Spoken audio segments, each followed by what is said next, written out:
Due to reasonable circumstances, and by that I mean this movie that I just finished watching, I will be removing rock climbing from my bucket list effective immediately.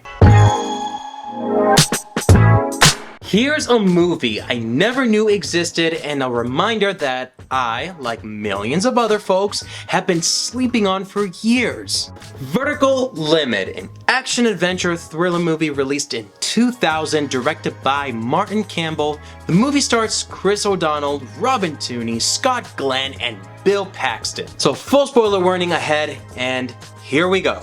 The movie starts with a tragic accident that claims the lives of 2 climbers and a third one who is the father of Chris and Robin's characters, Peter and Annie Garrett, both traumatized and guilt-driven. Years later, Peter is a wildlife photographer who is forced to confront his fears when his sister, Annie, and her team get trapped on K2, the second highest mountain in the world, which is about 26,000 feet above ground. Yes, you heard it right.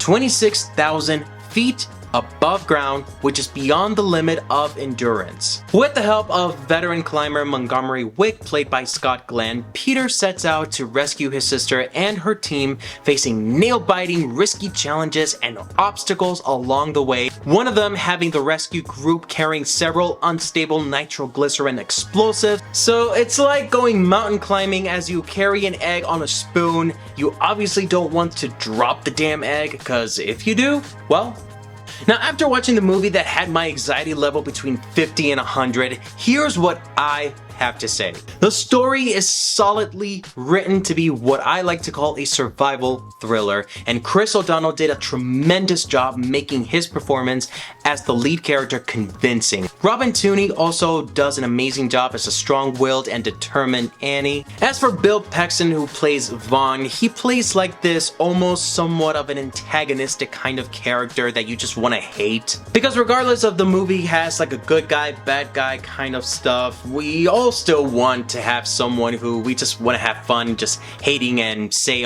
tons of shit about. And Bill Paxton is the guy for that. However, the standout performance comes from Scott Glenn, who plays the experienced climber Wick. His portrayal of a grizzled veteran is quite convincing as well as engaging, that I truly consider this guy as the MVP of the story. Now, the movie is packed with action and suspense, with several intense climbing scenes that will keep you absolutely still on your couch. While the visual aspect does its good work, the sound of the intensifying scenes involving explosion, falling ice, and the obvious avalanche were the biggest takeaway from the movie. And I'm gonna be very honest with you, I really do not find any flaws, and nitpicking is so unnecessary for this movie because this is such a good original piece of work. And really, as far as just reviewing this movie, I'll have to leave it up until here. Now, before I give my final thoughts, and if you made it this far into the video, then consider liking this video and subscribing for more reviews on movies and TV shows. And so with all of that said and done, I am giving this movie an optimistic rating of 8 out of 10 stars. Now, yes, I know, I did say that there really isn't anything that I could kind of criticize or even constructively at that point, but I wouldn't say that it's a perfect movie. This movie truly is an entertaining and thrilling one that will appeal to a lot of fans who are just huge on action-adventure films. While it may not be most original, groundbreaking movie in the genre, because the script was meant to be a sequel to the 1993 movie Cliffhanger, it's still pretty solid and pretty enjoyable to watch. So, recommendable? Absolutely. Especially with a nice soundbar just to feel that earth-shattering rumble from that avalanche coming towards you. Is it rewatchable? I'd say yeah. So that's all I have for today, guys. Until next time, stay cool, stay safe, and continue to watch movies the way they were meant to be seen, because it's better when we watch together.